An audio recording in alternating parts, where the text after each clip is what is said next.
After wrapping up the players that I'm enjoying, we got to transition into the players I need more from. I want to say I got love for all of these players.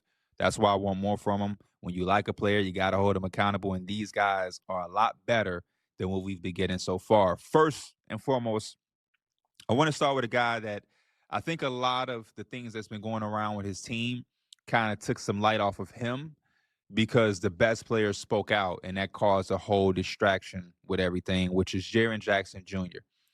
The Memphis Grizzlies have been dealing with things with a new coach, Tomas Isolo, and his offense and his substitution patterns and everything like that. And when Ja came out publicly and said what he said, and they had their rift or whatever, a lot of it became, what is Ja doing? Is Ja interested? Ja's disinterested here. Ja this, Ja that, Ja that. And I think a lot of people kind of hovered over the fact that Jaren Jackson also isn't playing his most inspiring basketball. When I tune into the Grizzly games, Jaren Jackson doesn't always look like he has high interest. And there's no shot or nothing against him when I'm saying this, because in order to be interested, you have to be excited about what you're going into when you come to those games and you get to the arena. And so far through the course of the season, I'm not sure that he's getting that. He's taken a lot less shots, which when you talk about losing a guy like Desmond Bane, you would think more shots would be added to his profile. The minutes obviously are a thing with the substitution patterns and everything like that. Though Jaren Jackson never was some crazy minute player because of the foul troubles he's always dealt with, the substitution pattern sometimes could get in the way of the rhythm. And then the overall offense. I think the offense has limited Jaren as an offensive player, especially coming off the last 2 years where I feel like he kind of made a jump into showing us the type of scorer he can be. We all love the fact that at his size, he can space the floor and knock down perimeter shots. But over the last few years, he's shown us that he can bring the ball up. He can get downhill with a head full of steam. He can do his thing in certain isolation looks. He can be a walking mismatch, taking big guys from the perimeter and then exposing little guys on the block. And so if you mix all of that, you would get the certain production that we got over the last couple of years, the same production that made him an all-star level player just last year. And so far, we're not getting that. This is the lowest shot attempts he's had in his career since his rookie year. His third year, he had low shot attempts as well, but he only played 11 games that year, so I'm not going to count that.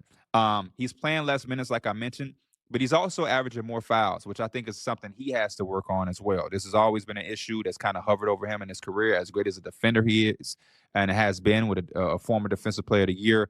The fouls have always kind of hindered him a bit. And like I mentioned before, overall offensive role too simplistic. I think he and the coaching staff have to do something about it.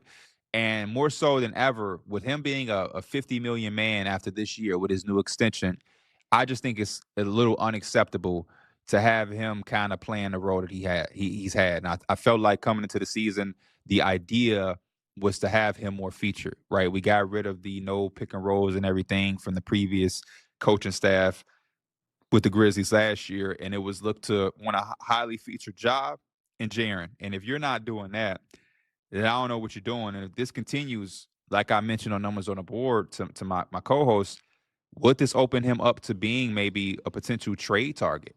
And I know a bunch of teams around the league that could use a Jaren Jackson. I kind of like the idea of him out there in Detroit in a front court with a guy like Jalen Duren, who loves to do some of the things that Jaren isn't the best at, and I think Jaren, opposite of Duren, does some of the things he doesn't do. So we'll keep our eye on that. But yeah, Jaren Jackson has to at the least get more shot attempts. Transitioning to our next guy on the list is a guy that played with Jaren Jackson last year and who had a couple nights ago an incredible game-winning three-point shot, and that's Desmond Bane. And it's kind of the same theme for Desmond Bane, even though he's on a new team as Jaren Jackson, where he's having the lowest shot attempts of his career. Since his rookie year, rather, Desmond Bane. He's also shooting the lowest three-point attempts in his career since his rookie season as well. And obviously we know he wasn't nearly playing as much his rookie year as he is now.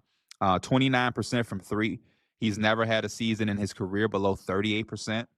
14 points per game is the lowest of his career since rookie season. He's also fouling a bunch, averaging 4 fouls a game. The Magic are almost, a -1 when he's on the floor offensively. And so they got to figure something out in Orlando. It's a lot of talk about is Jamal Mosley on the hot seat? Will he get fired? This and that. I think they have deep rooted issues that they need to address.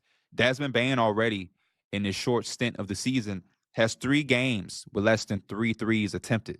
The fact that he's not even getting them up is an issue to me. And that this is now consecutive years where the Magic went out and got guys who we deemed as an NBA community as shooters, 3-point shooters. And not only are they not making them, they can't really attempt them. And so to me, there's some sort of problem. Part of it is coaching. I think a part of it is the roster construction and the mentality that the rest of the roster is playing with.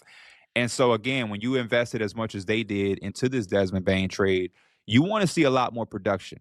And again, it's one thing for a player to have a tough, cold streak to start the season, maybe not knocking down certain shots that you normally make. Guys go through slumps all the time.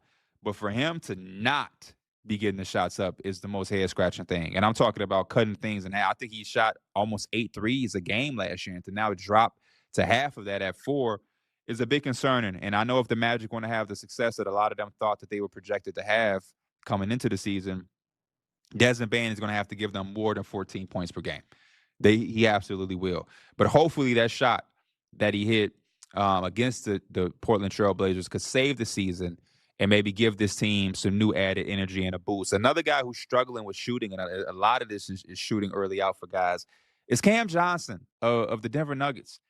Cam Johnson, I give benefit of the doubt too. I still do, and I will, because I do think overall he's going to be a factor late in the season and in the playoffs where we start to see some of these things turn around. But boy, I'm still watching and waiting for him to kind of figure the things out shooting wise in Denver. You look at a lot of the looks he's getting; they're a lot clean and easier makeable shots than he was getting in Brooklyn, in my opinion. And I know it's eating him up because I went back and rewatched a lot of the shots that he's getting and a lot of those wide open ones unguarded. And you can see his expression and his body language after he missed one. He's ready for that hot streak. He's ready to have that game or that stretch where he's shooting, 12 of his last 17 from 3, because he's due. He's due for that type of streak with the way he started the season. Just to give y'all some background, he's shooting 2 of 18 on unguarded catch and shoot threes at 11%. If you know anything about Cam Johnson from when he first got into the NBA or even before that at UNC or Pitt, whatever, Cam Johnson, one thing he's going to do is make some 3-point shots, especially unguarded ones. This is kind of, uncharacteristic, which is why we're not totally panicking. And it's with the Denver Nuggets, who are still maintaining. And they really acquired him and are going to look for him to be able to take advantage of these opportunities again during the playoffs when they're trying to make their run to another NBA Finals appearance. But that's still a concerning number that I definitely want to see, kind of switch up sooner than later. Overall, he's shooting 6 of 31 on catch and shoot threes at 19%. Again, just very uncharacteristic. He's averaging 8 points on 37% from the field, 23% overall. And again, it's a new role, new team, new system. He's shooting almost half the shots he was attempting with the Nets. Obviously, more mouths to feed in Denver than in Brooklyn last year. I think he was around 14 shots per game. Now he's all the way down to 7. So we're going to give him some time and some grace. The team is still having a certain level of success. So again, they're not, too much worry or panicking. But again, you want to see Cam Johnson get acclimated as soon as possible with the Nuggets, because his addition could help them propel back to where they want to go, which is the mountaintop. A next guy, again, the shooting. Derek White out there in Boston. This is a guy coming into the season some people were saying could take an all-star jump, and I'm not even mad at those people, because Derek White over the last few years has definitely been one of the most, underrated role players or best role player around the entire NBA. And I think a part of it is just the role and the comfort level. The last few years of him becoming the most high-valued role player was him being, a complimentary piece to Brown and Tatum, and now being one of those heavily featured guys, career high usage rate, career high shot attempts. A lot of the numbers have fallen. The catch and shoot threes have plummeted. He's shooting that at a 25% clip, 3 of 52, 7 of 21 on unguarded looks at 33%. And last year, he shot on catch and shoot threes 41% clip, and on unguarded threes, he shot that at a 45% clip. So I think he's being overtaxed. I think the scouting reports from opposing teams have him more of a priority. And because of that, we're seeing, some things there that are hindering him just a little bit. But those are some guys we want some more from.